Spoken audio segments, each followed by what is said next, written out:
నులక మంచం కింద నూల కుంపడి పెట్టి నులక మంచం కింద నూల కుంపడి పెట్టి కదలాక మెదలాక వెళ్ళి రావయ్యో పాలింతరాలునయ్య గోపాల స్వామి బాయికే ఎల్లలేను పాలింతరాలునయ్య గోపాల స్వామి బాయికే ఎల్లలేను బాయి కాడికి ఎల్లలేను బాయి చుట్టూ తిరగలేను బాయి కాడికి ఎల్లలేను బాయి లేను పట్నంలో ఆ పంపు పెట్టి రాదే పాలింతరాలునయ్య గోపాల స్వామి బాయికే ఎల్లలేను పాలింతరాలునయ్య గోపాల స్వామి బాయికే ఎల్లలేను చెట్టు చెట్టు తిరగలేను చెట్టు కింద పోయలేను చెట్టు చెట్టు తిరగలేను చెట్టు కింద పోయలేను చెట్టులో ఆ పండు తెచ్చి రాదే పాలింతరాలునయ్య గోపాల స్వామి బాయికే ఎల్లలేను పాలింతరాలునయ్య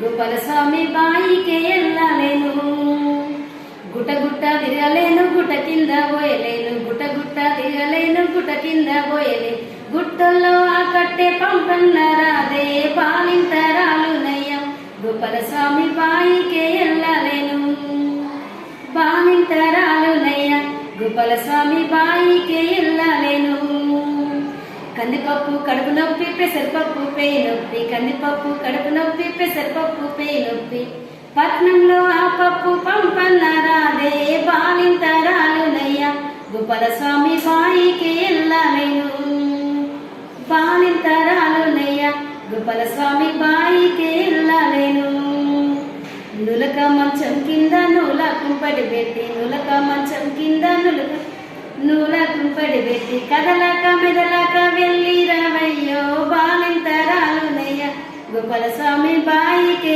ఎల్లలేను.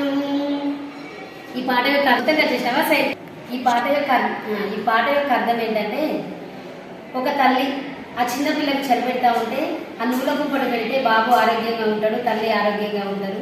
దాంతోపాటు కందిపప్పు తింటే పేయంతా పుండు పుండు ఉంటుంది, పెసరపప్పు తింటే కూడా అనారోగ్యానికి గురవుతుంది. కాబట్టి ఏదైనా మంచి కూరగాయలు కానీ ఆకుకూరలు కానీ మటన్ చికెన్ పెట్టమని అర్థం.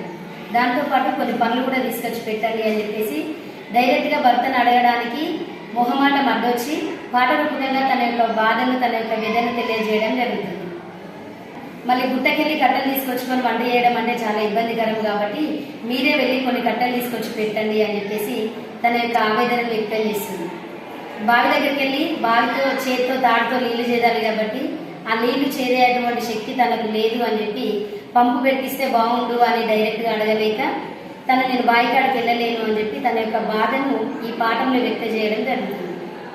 Thank you.